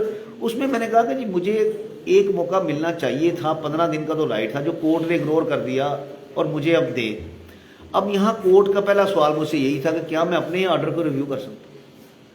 तो हमने उनको बताया कि जी फैमिली कोर्ट, वो आगे मैं आपको जजमेंट देता हूँ, उन्होंने कहा जी फैमिली कोर्ट्स को कोई उसके ऊपर मुकदर किसी किस्म की नहीं है, जैसे आम कोर्ट्स के ऊपर है कि सर्टन लिमिटेशंस को फैमिली कोर्ट्स पे नहीं। वो कहते हैं फैमिली कोर्ट का अपना प्रोसीजर डिराइव कर सकती है, वो खुद अपना एक प्रोसीजर बना सकती है for the sake of justice. जहाँ समझे कि इंसाफ के लिए ये ज़रूरी है फैमिली कोर्ट वो काम कर सकती है। तो लिहाजा वो दरख्वास्त हमारी फिर मंजूर हुई, और वो यही चीज़ जो है वो लॉ भी यही कहता है कि फैमिली कोर्ट को इतना वो बाउंड नहीं किया गया कि वो करे। आप उसको, हाँ देखिए रिव्यू एक्चुअली तो सीपीसी में लफ्ज़ आता है ना, फैमिली कोर्ट एक्ट के अंदर तो रिव्यू का कहीं कंसेप्ट नहीं है। हाँ आप उसको नजर सानी कह लें, रिव्यू कह लें, कोर्ट उसको एंटरटेन कर सकती है, ठीक है। लेकिन उसकी रेमेडी, मैंने बताना सिर्फ ये था, सवाल ये था कि क्या उसकी रेमेडी लॉ के अंदर मौजूद है, तो लॉ के अंदर नहीं है उसकी। और उसके जवाब के अंदर अगर आप और ये टिप ले लें दूसरी साइड से अगर आप पेश होंगे तो आप कहेंगे कि रिव्यू वो चीज़ है हाँ जो कि कानून में स्पेसिफिकली प्रोवाइडेड हो तो तब आप बीच में कर सकते हैं। जी हाँ बिल्कुल। तो और इस तरीके से सामने से अगर आपने इनको कंटेस्ट करना है तो आप कहेंगे रिव्यू की पावर ही नहीं मौजूद। और रिव्यू की पावर, रिव्यू वो चीज़ है या अपील वो चीज़ है जो कि कानून में अलाउ की होती है और होनी लाजमी है। So you can play around with it. बात ये है कि हम आपको ऑप्शंस आपकी दिखा रहे हैं यहाँ पे। कभी हो जाए, sometimes you are able to convince, some other जज विल से कि नहीं। अच्छा, अब रिटन स्टेटमेंट के अंदर जैसे मैंने पहले बताया कि इंटेंशन ये है फैमिली कोर्ट्स एक्ट की और फैमिली लॉज की कि प्रोसीजर को मुख्तसर और बनाया जाए, सादा बनाया जाए और ताकि कम से कम वक्त में फैसला हो सके। इसलिए यहाँ जो रिटन स्टेटमेंट की प्रोविजन है, इसके अंदर एक राइट दे दिया गया कि जो मुखालफ पार्टी है, हस्बैंड या वाइफ, डिफेंडेंट जो है, मुद्दाल है, वो अपने अगर आ जाता है इस तरीके से जिसमें क्लेम के जवाब लाजमी है। नहीं देखिए, फैमिली लॉ तो इस हवाले से साइलेंट है। जो आपका कंसेप्ट सिविल लॉ में तो है और फैमिली लॉज के अंदर तो इस हिसाब से साइलेंस है, कहीं लिखा नहीं गया कि जी अगर ऐसी सूरत में दावा कंसिडर होगा तो फिर right to submit written statement फिर तो उस स्टेज पे आ जाएगा ना जहां वो प्लेंटिव बन गई और वो डिफेंडेंट में आ जाएगा। इन दैट केस यूँ समझ लें जैसे कंसोलिडेटेड दावे चलते हैं, उसी तरह वो उसकी सूरत बन जाएगी। ये सर जवाब जरा एक इम्पोर्टेंट सब्जेक्ट है। हाँ जी, हाँ। ये कब और क्यों होता है? ये तो सिविल केसेस में होता सिविल है। केसेस में। हाँ जी, नॉर्मली तो ये मतलब फैमिली लॉ मैंने को बताया कि इस हिसाब से तो बिल्कुल साइलेंट है, उसमें तो कोई इसका कंसेप्ट है ही नहीं। और जो इवन सीपीसी में भी नहीं है, वो ऐसी चीज़ें सामने आती हैं डिफेंडेंट जब अपना रिटन स्टेटमेंट फाइल करता है जो पहले नहीं है मंजर आम पे, तो प्लेंटिफ जरूरी समझता है कि इनका जवाब दिया जाए, it should have been on record, क्योंकि इस पे आगे चल के शायद इशू भी फ्रेम होना जरूरी हो और इस पे एविडेंस भी प्रोड्यूस करना पड़े। जी कि if the defendant fails to appear, अब आ जाता है जो जैसे हमारे सिविल केसेस में होता है कि कॉन्सिक्वेंस क्या, जी आपने दावा दायर कर दिया, अब मुद्दालय पेश होता है या नहीं होता। दो ही सूरतें हैं कि नेक्स्ट डेट पे या तो मुद्दालय पेश होगा या नहीं होगा। जब पेश होगा तो फिर वो आगे का उसने जवाब दाखिल करना है। अगर पेश नहीं होता तो फिर उसकी क्या पिनल प्रोविजंस हैं। If the defendant fails to appear on the date fixed by the family court for his appearance, then वो जानबूझ के नहीं आ रहा, court can proceed in ex parte. अब इसकी रेमेडी क्या है? अब मुद्दालय एक्स पार्टी हो गया तो अगर उसको बाद में नॉलेज में आता है तो वो क्या कर सकता है? Provided that where the family court has adjourned the hearing of the suit ex parte and defendant at or before such hearing appears and signs good cause for his previous non-appearance, he may upon such terms as the family directs be heard in answer to the suit as if he had। उस तारीख पे जमा करवाना बिल्कुल ठीक है वाला वो फिर आपके हाथ में जी, बिल्कुल ठीक है। वो फिर रिटन स्टेटमेंट की जो सेक्शन है जिसके अंदर ये दिया गया है कि फर्स्ट अपीयरेंस के बाद उसने 15 दिन मिलेंगे, तो फिर उसको ये दुरुस्त है। और फिर अगर वो उसकी जो दरख्वास्त आती है तो फिर it will be he will be on a safer side के वो रिटन स्टेटमेंट साथ ही लगा दे, क्योंकि अगर वो 15 दिन से एक्सक्लूड कर गया तो फिर उसके लिए टेक्निकल एक प्रॉब्लम हो सकती है कि वो आउट हो जाएगा उस वजह से। क्योंकि पहली तारीख पे नहीं सर, उसमें जैसे रेंट लॉज के अंदर अब राइट ओपन होगा तो उसके साथ अगले साथ लगा के जमा करवा दें ताकि उसको ट्रीट किया जाए। बिकॉज यहाँ पे पहली तारीख 15 दिन भी गुजर गए जो एक्सटेंड किए जा सकते थे। मैं अगर फॉर सामने से होऊंगा मैं कहूँगा आप अलाउ नहीं कर सकते, 15 दिन गुजर गए हुए और आपने जो एक्सटेंडेड टाइम भी देना था वो 15 दिन का देना था। तो ये करके आई अंडरस्टैंड कि वो एंटरटेन नहीं होगी, अदरवाइज एप्लीकेशन के साथ रिजेक्ट हो जाएगी। नहीं मैं इसको और ऐड करता हूँ सर। ऑर्डर 37 के केसेस और रेंट केसेस वहाँ भी ऐसे ही है। वहाँ ये है कि on the date of first appearance से आगे दिन शुरू हो जाते हैं। अब फर्स्ट अपीयरेंस आपकी हो गई, उससे आगे दिन शुरू हो गए। अगर आपने नहीं लगाई, मतलब आपने लीव टू कंटेस्ट नहीं लगा रहे हैं कि जी अभी तो उसको कोर्ट ने अलाउ ही नहीं किया, तो कोर्ट कहती है आपकी अपीयरेंस हो गई है, आपने अपीयरेंस से आगे चलना है। लिहाजा वो अच्छा एक सेकंड, इस पे देख ये लिखा हुआ है x party decree not x party proceeding. मैं आगे चल दूंगा, उसका भी है जी जी, मैं दोनों की रेमेडी है। दोनों में अलग-अलग आप कह सकते हैं। बिकॉज डिक्री के अंदर तो शायद आपका रिटन स्टेटमेंट वाला वो आप कहेंगे जी हम वो खत्म होगी डिक्री, तो फिर आप एग्जैक्टली उसी सीट पे जाएंगे, टाइम पे जाएंगे और वो फिर आपने करना है। एक्स पार्टी ऑर्डर्स के इंटरवीन भी ज्वाइन कर, बिकॉज अगर एक्स पार्टी प्रोसीडिंग्स वाला हो, डिक्री का ना हो, तो प्रोसीडिंग्स में तो आप किसी स्टेज पे भी ज्वाइन कर सकते हैं। बिल्कुल वो भी और है। आप उस डिग्री पास नहीं हुई, दावा प्रोसीड हो रहा है एक्स पार्टी, तो उसमें दरमियान में कहीं उसकी नॉलेज में आया तो he will file an application for setting side ex party proceedings. जब वो डिग्री हो जाता है फिर उसके नॉलेज में आता है तो he will file application for setting side ex party degree. एक एक्स पार्टी डिग्री है, एक्स पार्टी प्रोसीडिंग्स। आपकी इजाजत से मैं फिर बीच में इंटरप्ट कर सोचता है कि यार एंज होएगा तो एंज होएगा, एंज होएगा तो इसको यूं भी हो सकता है, ये भी हो सकता है। आप यहाँ पे इब्तदा में बैठे हुए हैं, आपने अगर वकील बनना है, this is probably one of the most important instinct. पिछले 6 हफ्ते से हर स्टेज पे आपको जो हम बीच में कह रहे हैं कि कानून के अंदर आपने दोनों साइड से खेलना है, आपने इसकी पॉसिबिलिटीज ऑप्शंस करनी है। तो आपके सामने एक जीता जागता एग्जाम्पल आपके सामने अभी आ गया है कि चारों हम यहाँ पे आपके सामने बैठे हैं, यही चीज हम एक्सरसाइज कर रहे हैं और शायद हमारे में डिफरेंस भी है क्योंकि लॉ के अंदर हर किस्म की जजमेंट्स भी मिलती हैं and your scope to play is available. इनका अलग पॉइंट ऑफ व्यू, इनका अलग पॉइंट ऑफ व्यू, लगना है नहीं लगना, और there is no right answer इस स्टेज पे। आप लगा दें खारिज हो जाएगी, आप नहीं लगाएं तो शायद मैं सामने से इस ग्राउंड पर उड़ा दूं कि नहीं लगी हुई। तो we are exploring the options, और ये सवाल आपके जहन में ये चीजें पढ़ के आना चाहिए। This is the skill you have to develop. So बहुत शुक्रिया, thank you. Which a decree is passed ex parte against a defendant under this act, he may apply within 30 days of the service notice under section। अब 30 days के अंदर इसकी limitation है for setting side the ex party decree. नहीं slide है, ठीक है, ये लीजिए आप, शायद अप एंड डाउन, ठीक, अप एंड डाउन। अच्छा, अब ये है limitation for setting side ex party proceedings and decree. Rule 13 says कि एक्स पार्टी डिग्री और proceedings may for sufficient cause shown be set aside by the court on application made to it within 30। फिर ये जो x party degree को set aside करने के लिए हम प्रपोजल पेश करेंगे, ये सिर्फ अपनी गैर हाजिरी नहीं करेंगे, मेरिट्स की नहीं करेंगे। ऑब्वियसली वो तो अगर करना होगा तो रिटन स्टेटमेंट आपने अगर साथ लगानी है उसके अंदर आप बीच में करेंगे। अच्छा, दूसरा सर जरा ये देख लीजिए, आप आपको पता ही नहीं लगने देते 30 दिन तक डिग्री लेके, पता वो ही तो नहीं लगता। लेकिन लिमिटेशन एक्ट विल अप्लाई, और उसके अंदर फिर आपको बताना है कि जी मेरे नॉलेज में कब आया और उससे आगे उसकी लिमिटेशन। तो वहाँ पे ये चीज आड़े आती है कि अगर टाइम दिया हुआ तो लिमिटेशन एक्ट डजंट अप्लाई, और fact of the matter is ये set 30 days within such and such act करें, लेकिन उसको बाईपास करके आप देंगे जी मैं रिट में चला जाऊंगा, दैट इज नॉट पॉसिबल, क्योंकि आपके पास एक फोरम है जिसको आपने यू हैव टू अवेल, उसको आप बाईपास तो नहीं कर सकते।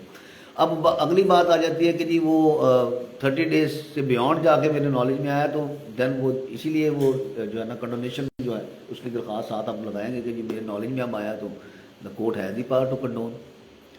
सफिशिएंट रीजंस, शायद इसी जो लफ्ज़ है सफिशिएंट रीजंस, वो इसी को सफिशिएंट काज जो है कंट्रोल करता है। अब दूसरी सूरत है कि अगर प्लेंटिफ जो है, जैसे आमतौर पर दावा अदम पैरवी खारिज हो जाता है, आप मुदैया के वकील हैं और आप किसी वजह से कोर्ट नहीं जा सके, आपका क्लर्क भी नहीं गया और दावा अदम पैरवी खारिज हो गया, suit dismiss for non prosecution.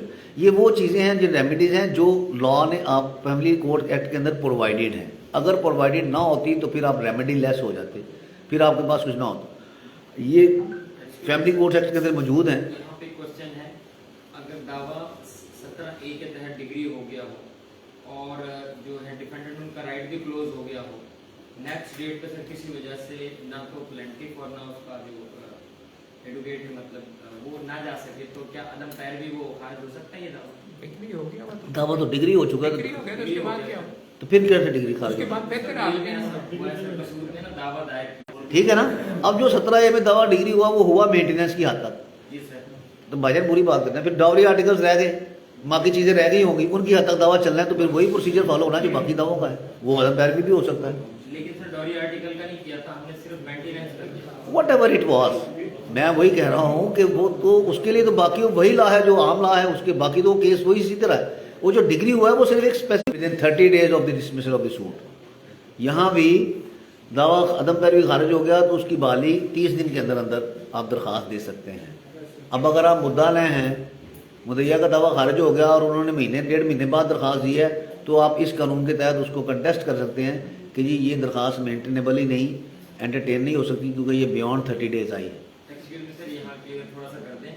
वो मेरा दावा हालांकि खारिज करना नहीं बनता था, लेकिन वो खारिज कर दिया है, मैंने इसको रिस्टोर करवाने के लिए एप्लीकेशन देनी पड़ेगी। मुझे आप वो फैसला पढ़ाएं, मुझे इस तरह समझ नहीं आ रही, आप पढ़ाएंगे तो समझ आएंगे। अच्छा, सवाल अभी थोड़े से बाद में और मैं भी रोक के रखूंगा अपने सवाल इसको कहते हैं। अच्छा चलें, अब फिर कुछ तेजी से कर लेते हैं। अब है फिक्सेशन ऑफ एंटायरमेंट है। This is very important. जब आप मदैया की तरफ से बच्चों की तरफ से दावा दायर करते हैं तो उसमें मैंने जैसे पहले बताया कि प्रोसीजर ये बन गया हुआ है कि जी मुद्दा ले आएगा, वो जवाब दवा देने में इतनी तारीखें ले रहा है फिर, और ये हमारी कोर्ट्स भी शायद इन जो है ना लॉ पे पूरी तरह या उनसे वाकफियत नहीं रखती, या हम नहीं बता पाते, या वो अमल नहीं करती।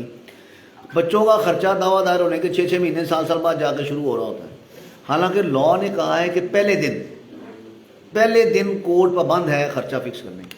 ये देखिए, in a suit for maintenance the family court shall on the date of the first appearance of the defendant.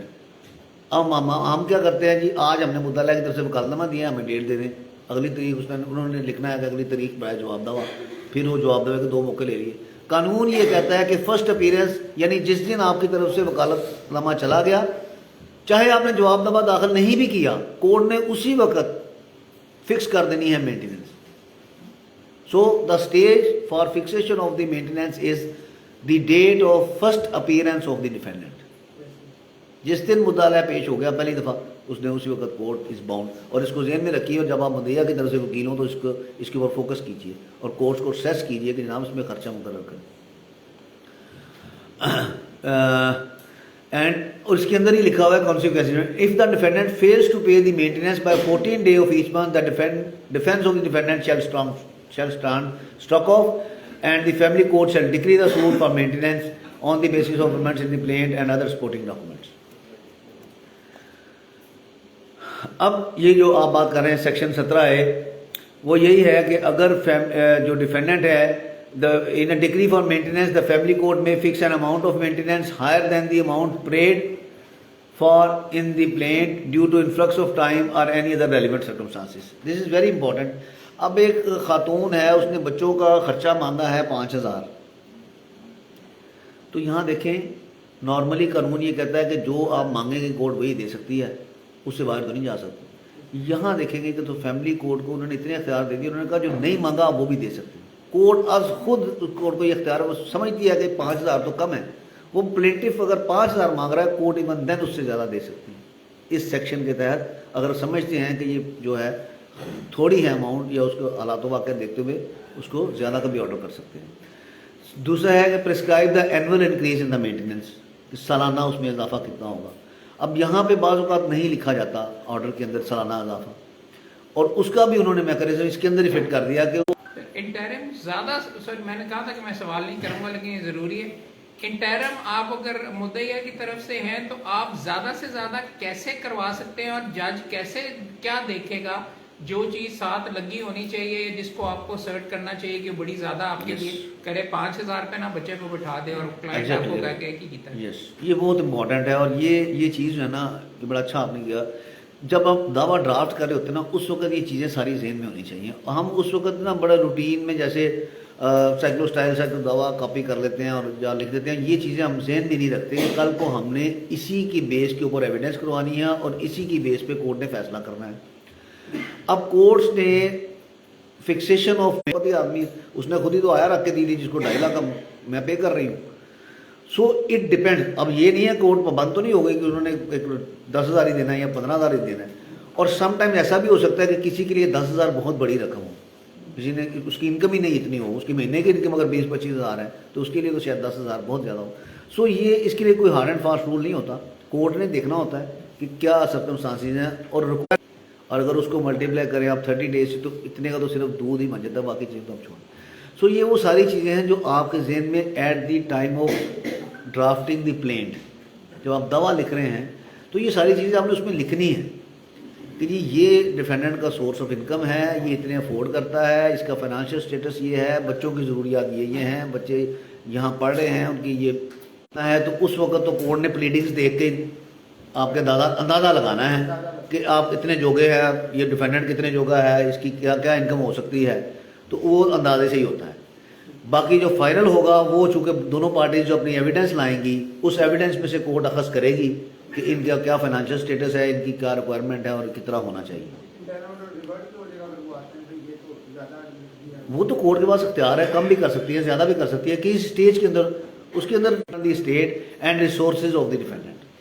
अब होता ये है कि नॉर्मली मुद्दा लय जो है, बाप जो है वो अपना स्टेटस छुपाने की कोशिश करता है ताकि उसे कम से कम खर्चा पड़े, और अगर आप माँ की तरफ से और बच्चों की तरफ से तो आपकी कोशिश होगी कि इसका ज़्यादा से ज़्यादा आप हाईलाइट कर सकें। इन मैनी केसेस जहाँ गवर्नमेंट सर्वेंट है तो उसको तो आप उसको ये इन्फॉर्म करती है तो कोर्ट किसी ऑर्गेनाइजेशन किसी बॉडी से सारे रिकॉर्ड तलब कर सकती है। You have just to inform the court कि जी इसके फाइनेंशियल स्टेटस को देखने के लिए आप ये चीज़ें मंगवा लें। मसलन एक केस के अंदर we had to establish the financial status of the defendant, तो हमने उनसे कोर्ट से दरख्वास्त की कि जी इसकी ट्रैवल हिस्ट्री मंगवाएं कि ये शख्स साल में कितनी दफ़ा बाहर जाता है, उन्होंने मंगवा ली। उसका FBR से इसकी टैक्स रिटर्न मंगवा के मिलता है, ये कितना टैक्स पे करता है। ये वो चीज़ें हैं जहाँ पे मुद्दइया की एक्सेस नहीं हो सकती थी, राइट। और बतौर वकील तो आपने तो नहीं जाना थ्रू एन एप्लीकेशन, ये कोर्ट का इख्तियार है, वो किसी को भी दे सकते। तो आप कोर्ट को कह सकते हैं कि जी ये है अदारे या ये ऑर्गेनाइजेशन या फलां, उनसे आप मंगवाएं ताकि उसका फाइनेंशियल स्टेटस इस्टेब्लिश हो सके, राइट।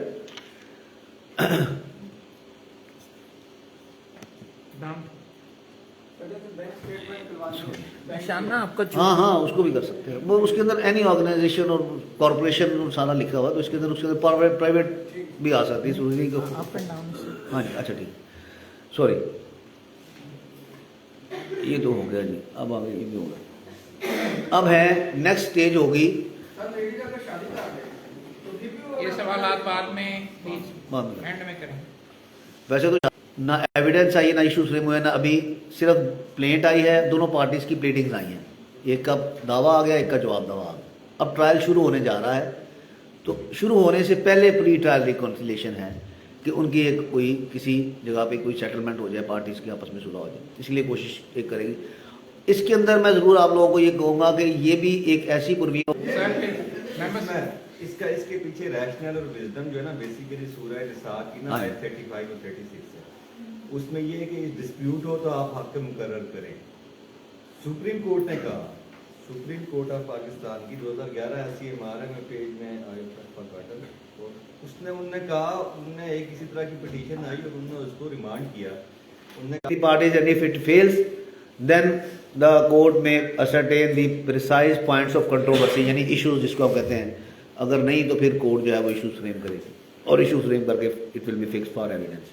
यहाँ पे एक चीज़ जो आम प्रैक्टिस हो रही है कि in a suit for dissolution of marriage if reconciliation fails the family court shall immediately pass a decree for dissolution of marriage and in the case of dissolution of marriage through khula may direct the wife to surrender up to 50% of her deferred dower or up to 25% of her admitted कर दूँ कि अभी federal शरीयत court ने इसको अन Islamic कर दिया है और फेडरल शरीयत कोर्ट की वो जजमेंट जो है वो असेल भी नहीं सुप्रीम कोर्ट में नहीं हुई। मैं उसको चेक करता रहा हूँ, वो चैलेंज ही नहीं हुई। So that has attain finality मेरी इन्फॉर्मेशन के मुताबिक लास्ट टाइम तक तो, और मैंने उसकी बेस पे जस्टिस शान गुल साहब से एक ऑर्डर भी करवाया। फेडरल शरीयत कोर्ट ने ये कहा था कि क्या कि पूरा आपको हाँ, वो कहते हैं कि जितने बेनिफिट लिए हैं, कंसेप्ट इस्लामिक ये है कि औरत ने जितने बेनिफिट लिए हैं वो सारे रिटर्न कर दें। ये जो है खुला की सूरत में वो अब यहाँ ये है कि हक मैर का इतने % आपने देना है, वो कहते हैं ये गलत है, हक मैर सारे का सारा रिटर्न करना होगा। अच्छा, मेरी इन्फॉर्मेशन के मुताबिक वो नहीं हुई, अगर है आपके पास तो मैंने कैसे उसको चेक किया था। सर ऐसे हुआ कि वो फाइल हुई, वो CPLA फाइल हो गई थी और आफ्टर फाइलिंग आपको पता है कि सुप्रीम कोर्ट में कोई CP चली गई है तो दैट शुड। हाँ, वो लिंक दे रहा हूँ आपको, यहाँ पे है ये जो फेडरल शरीयत कोर्ट की जजमेंट है ना, ये शरीयत पिटीशन नंबर 41 ऑफ 2016, तो ये नीचे उसका लिंक भी है। इसको इसमें पार्टी नेम भी होगा, वो सारी डिटेल्स होंगी, तो इसमें सुप्रीम कोर्ट से चेक किया जा जी।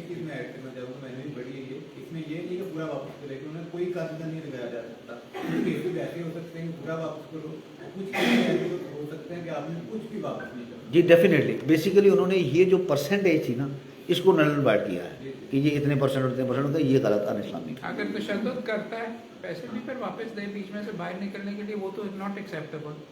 मारता है हाँ जी। तो अस्पताल पहुंचा दिया है और वो खुला भी नहीं ले सकती, उससे खुला लेगी तो ये तो नहीं कहना चाहिए कि जितने लाख अच्छा रुपए नहीं, लिए वापस मैं यहाँ पे थोड़ा सा वो शायद आगे यहाँ था, लेकिन मैं यहाँ एक चीज़ वादे करता हूँ आप सबके लिए। ये जो सेपरेशन ऑफ मैरिज है ना, इसके दो, मैंने आपको शुरू बताया, दो रूट्स हैं। एक रूट है खुला जो इस्लामिक कंसेप्ट है, और एक है dissolution of marriage, dissolution marriage act के तहत। वो खुला नहीं है, और जो मतलब प्री पार्टीशन यही था, मतलब इंडिया में आज भी वही है, वो खुला नहीं है। वो क्या है कि उसके अंदर आप क्रुएलिटी या और बहुत सारी ग्राउंड्स दिए हुए Grounds दिए हैं। हैं। हाँ, उन ग्राउंड्स के ऊपर अगर आप क्लेम करते हैं तो फिर ये वहाँ ये सवाल ही पैदा नहीं होता बेनिफिट रिटर्न करने का, क्योंकि आप खुला क्लेम नहीं कर रहे। You are claiming, the women is claiming separation of life, separation of marriage on the basis of cruelty, on the basis of non providing maintenance allowance etcetera etcetera, तो वो उसकी ग्राउंड्स डिफरेंट है। अच्छा, अब ये है mode of evidence. The family court may permit the evidence of any witness to be given by means of an affidavit if the court permits deems fit it may call such witness for the purpose of examination in accordance with section 3 and after the close of evidence both। अब evidence के बाद आ गई जी post trial reconciliation. दो stages हैं reconciliation की, court ने करनी है, दो स्टेजेस दी गई हैं। इससे आप समझ लें कि लेजिस्लेशन की इंटेंशन क्या है।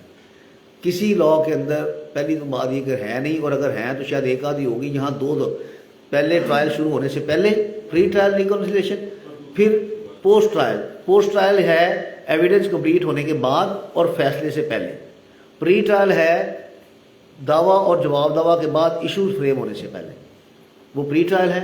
और यहाँ फैसले से पहले जो है वो post trial. Very short question, हमने पहले पढ़ा था प्री ट्रायल नहीं होती तो इमीडिएटली खुला हो जाएगी। Only in case of dissolution of marriage. बाकी क्लेम्स जो है उनकी हद तक तो आगे चलना है। उसके फिर पोस्ट ट्रायल कुछ भी नहीं होगा, खुला। उसके लिए तो वो तो खत्म हो गया ना, खुला की हद तक तो डिग्री हो गया, लेकिन बाकी क्लेम्स का तो प्रोसीजर है। अच्छा जी, Last 10 minutes।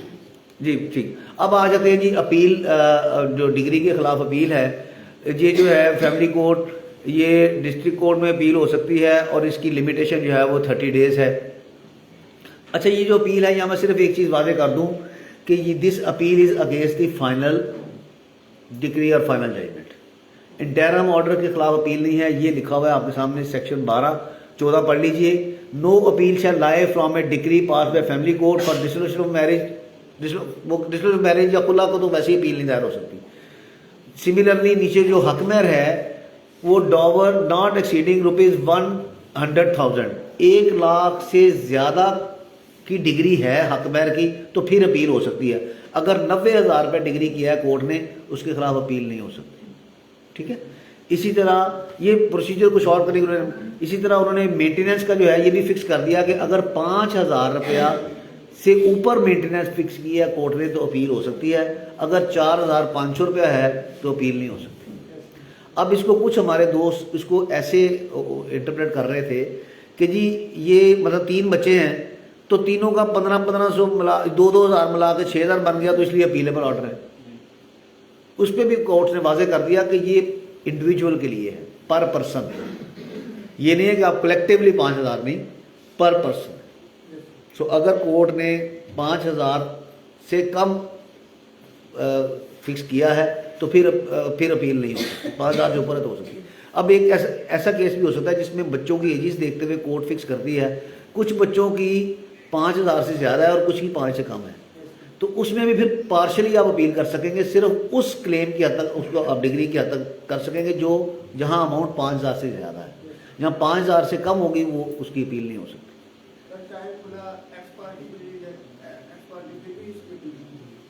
हाँ, उसकी तो है ही नहीं ना, उसकी तो उन्होंने मुकम्मल ही बैन कर दी। उसकी वजह सिंपल सी, किसकी वजह यार 5,000 कोई अमाउंट है और क्या है। 5,000 से ज़्यादा अपीलों पर खर्चा आया था, इसलिए वो कोर्ट ने कहा कि खाम इतनी माइनर अमाउंट है, इसके लिए क्या अपील।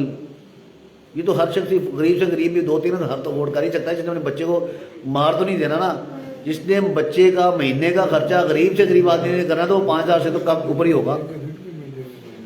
अच्छा, मैडम आयशा ने कह दिया कि शायद रेड भी सुप्रीम कोर्ट के अंदर के जी मैंने वही बताया ना कि वो बाज़ वो कहते हैं कि जी इसी नॉलेज के तहत वो कहते हैं कि चूंकि लॉ ने बाहर किया है अपील और रिवीजन, तो इसलिए रिट में भी आप नहीं आ सकते। वो ये प्रोविजन है, काइंडली देख लीजिए, सेक्शन 14 सब सेक्शन 3 कहता है कि नो अपील और revision lies against an interim order pass by family court. अब यहाँ पे प्रॉब्लम ये है कि डिफरेंट कोर्ट के डिफरेंट व्यू हैं। मेरे केस के अंदर मैं लड़के की तरफ से था, मैं रिट में आया मेंटेनेंस इंटरनल मेंटेनेंस के खिलाफ, तो मेरी जैसा में खारिज कर दी, और जो लड़की की तरफ से आया उसी केस में उसकी उन्होंने एडमिट करके तो फिक्स कर दी हेयरिंग के लिए। सो दोनों कोर्ट्स के डिफरेंट। रिवीजन भी लो हुई थी ना। हाँ जी, लेकिन अल्टीमेटली वो बात वही है कि जो सुप्रीम कोर्ट ने भी जैसे आयशा मलिक साहब ने कहा है कि वो लाई नहीं कर।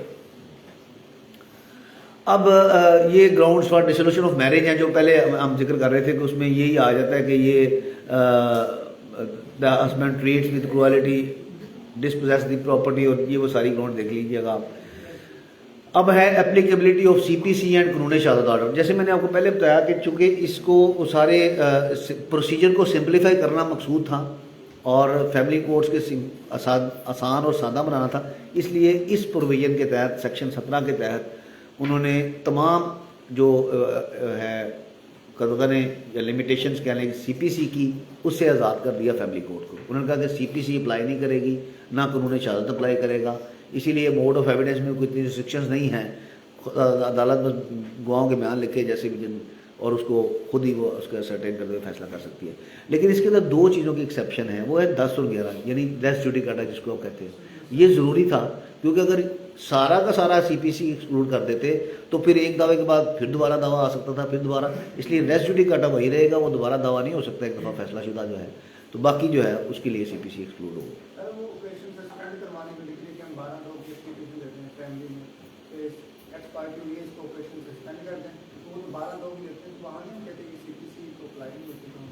नहीं, 12(2) अगर आप सीपीसी की तहत देंगे तो दैट इज नॉट एप्लीकेबल। देखें, गुजारिश ये है कि वो setting side ex party proceeding की प्रोविजन लॉ के अंदर ऑलरेडी मौजूद है। ये हम दोस्तों ने बना लिया कि हम खाम 12(2) में चले जाते हैं। 12(2) वहाँ एप्लीकेबल ही नहीं है, वो गलत है। वो लोग करते हैं लेकिन वो गलत है। 12(2) इज नॉट एप्लीकेबल। यहाँ इसके अंदर जो मैकेनिज्म दिया हुआ है हम उसको बाईपास करके हम 12(2) में चले आप जाते हैं। उसको शायद ये लिख लें कि अंडर इनहेरेंट पावर, जिसके अंदर इसको ये ऑफ दिस कोर्ट आप कर सकते हैं, बिकॉज एज आपके सामने भी इन्होंने मेंशन किया है कि the court has the power to come up with its own procedure. उसकी आप एप्लीकेशन तो दे सकते हैं but don't use the CPC की एनालॉजी, वही चीज मान। अब ये देखिए, ये जजमेंट है 2011 SCMR 1361, शायद आप इसके जिक्र कर रहे थे। अब इसके अंदर उन्होंने यही लिखा कि family court could adopt any procedure which being neither illegal not expressly barred by family court act nor offends any right of the parties. So any procedure family court adopt कर सकती है, सिर्फ वो एक यह कि इलीगल ना हो, तो बाकी वो कहते हैं कि for the sake of justice आप कुछ भी कर सकते। सो आगे ये क्रिमिनल जुरिस्डिक्शन है जो मैंने आपको पहले बताया था कि जो ऑफेंसेस जैसे डोमेस्टिक वायलेंस या इस तरह से रिलेटेड हैं, उनकी जुरिस्डिक्शन भी फैमिली कोर्ट्स की ही जुरिस्डिक्शन में आते हैं। अच्छा, अब और उसमें थोड़ा सा, हाँ, उसमें सिर्फ वो डोमेस्टिक वायलेंस नहीं है बल्कि उसके अंदर 2-3 चीज़ें और इंपॉर्टेंट है। जैसे ये चाइल्ड मैरिज रिस्ट्रेंट एक्ट है, नाबालग की शादी बच्चे की, ये भी ऑफेंस हैं। वो आप देखिए कानून के अंदर सजाएँ भी दी हुई हैं। तो उनको ट्राई कौन करेगा? वो फैमिली कोर्ट है, राइट। अब उसके अंदर कंप्लेंट है तो हु में फाइल है कंप्लेंट। एन ऑफेंस जो है उसकी कंप्लेंट फाइल करनी है तो यूनियन काउंसिल फाइल कर सकती है, आर्बिट्रेशन काउंसिल फाइल कर सकती है और एग्रीड पार्टी कर सकती है। अब यहाँ देखें कि ये इख्तियार यूनियन काउंसिल को भी दिया गया है। ये क्यों दिया गया है कि चूंकि हमारे यहाँ जो नाबालिग बच्चों की शादियाँ हैं वो पेरेंट्स खुद करवा रहे होते हैं, उसके अंदर उनकी कंसेंट शामिल होती है, इसलिए ये इख्तियार यहाँ यूनियन काउंसिल को भी दे दिया गया कि उनके नॉलेज में आता है कि ये हो रहा है तो उसको रोकने के लिए वो आज खुद दे कर फाइल कंप्लेंट। हाँ,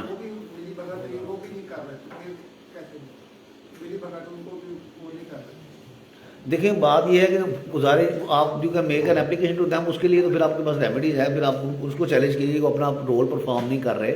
लेकिन यहाँ कानून ने जो इख्तियार दिया है वो 3 ही कैटेगरीज हैं, यूनियन काउंसिल है, आर्बिट्रेशन काउंसिल है और एग्रीड पार्टी है जो कंप्लेंट फाइल कर सकती है। ठीक है, you have to make an application to the union council, you perform your duty. अब आगे वो आगे उस पर अमल नहीं कर रहे तो उसके लिए तो आप फिर आगे उसको चैलेंज कर सकते हैं। नहीं, एग्रीड पार्टी सिर्फ माइनर नहीं हो सकती, एग्रीड पार्टी और भी हो सकते हैं। माइनर को तो शायद इतना हो पता ही नहीं।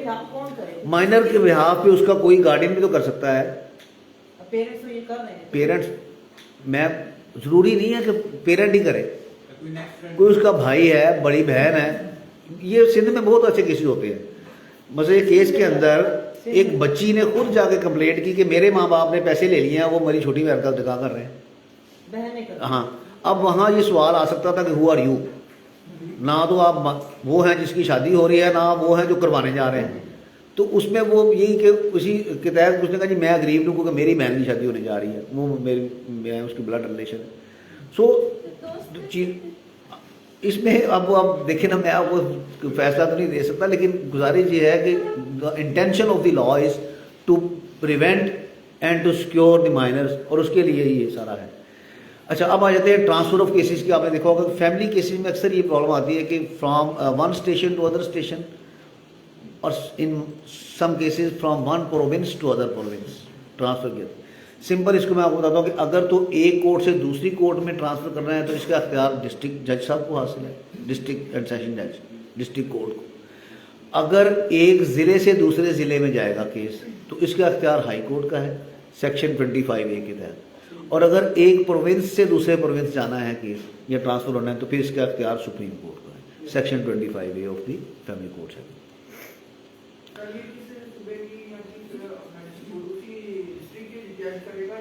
भजन मैंने बताया सुप्रीम कोर्ट करेगी, ये तो बता रहा हूँ आपको। एक खावंद जो है उसने केस फाइल किया है पंजाब में और बीवी ने किया है KPK में, तो वो चाहते हैं दोनों केस इकट्ठे हो जाएं, तो वो सुप्रीम कोर्ट दरख्वास्त देंगे section 25A family court act के तहत। अब है execution of decree pass by the family court. Limitation for execution of decree pass by family court is 3 years under article 181 of limitation. अब इसके ऊपर भी वैसे अभी तक बड़ी डिस्प्यूट चल रहा है कि जी जो फैमिली कोर्ट की प्रोसीजर है और प्रोसीडिंग्स हैं उनके ऊपर CPC अप्लाई नहीं करती। दावा डिग्री हो गया, अब एग्जीक्यूशन आ गई, क्या एग्जीक्यूशन के अंदर CPC अप्लाई करेगी या नहीं करेगी? इस पे भी थोड़ी जजमेंट्स दोनों तरफ मौजूद हैं। बहरहाल ये जजमेंट 2001 सुप्रीम कोर्ट ये कहती है कि अगर जो है एग्जीक्यूशन के लिए लिमिटेशन जो है वो 3 years है। मिसाल के तौर पर दावा समाज डिग्री हो गया और वो डिग्री लेके बैठी रही खातून, उसकी एग्जीक्यूशन में ही नहीं जाती और वो 6 साल बाद उसकी एग्जीक्यूशन में जाती है। Then the question will arise कि आप 6 साल बाद एग्जीक्यूशन के लिए आए हैं, शायद उसकी इंटेंशन ये होगी कि वक्त के साथ साथ कीमतें बढ़ती जाएंगी तो इसको ओवर बर्डन करना है, तो लिहाजा इसको कीमतें बढ़ने दो तब मैं एग्जीक्यूशन में चली जाऊँ। तो यहाँ उसके लिए ये है कि उसकी लिमिट 3 years है कि 3 years के अंदर अंदर आप एग्जीक्यूशन फाइल कर सकते हैं।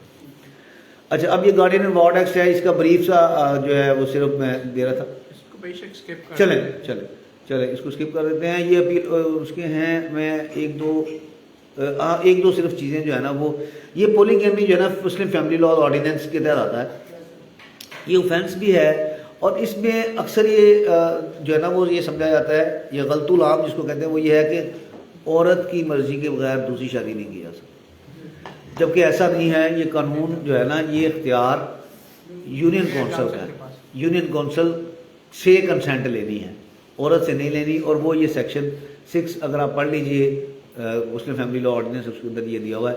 सिमिलरली ये चाइल्ड मैरिज रिस्ट्रेंट एक्ट है, इसको ज़रूर पढ़िए क्योंकि इसके अंदर जो चाइल्ड की एज है वो अंडर 18 है और इसके अंदर ये सारा दिया गया कि उससे शादी, उसके अंदर पनिशमेंट्स कौन कौन किस किस को पनिशमेंट की जा सकती है। ये आप देखें सेक्शन 4 और 5, एक वो है जो शादी करवा रहा है, एक जो शादी कर रहा है और एक वो जो शादी करवा रहा है।